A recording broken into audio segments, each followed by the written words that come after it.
Hello mga kamista, welcome to my vlog. Ito kami ngayon sa Into Mall.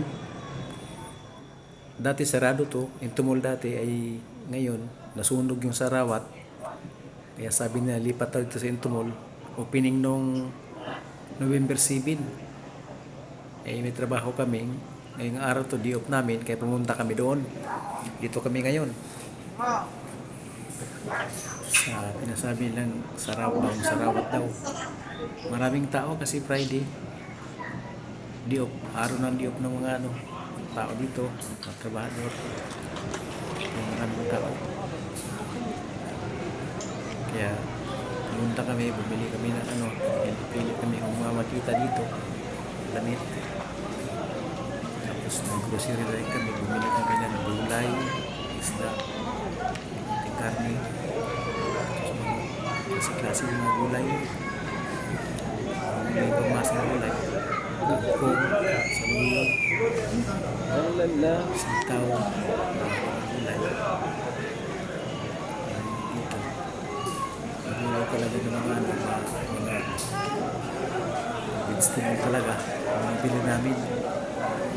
Kasama ko. Ayan. Tuwag-tula ako ng puskat habang kasama ko. Ayan doon. Umilig na siya. Hintay-hintay ko siya ng kunti. Kasi palagyan ba ng barcode yung pinamili. Sa kaya ipunta sa counter. Kasi hindi man tagapin sa counter kung yung barcode. Kaya kailangan ko ng barcode natin. Sarang ahos.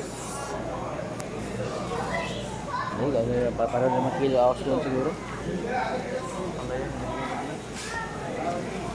Ayaw ko mag-grocery kasi bike lang. Meron busit sa Oo.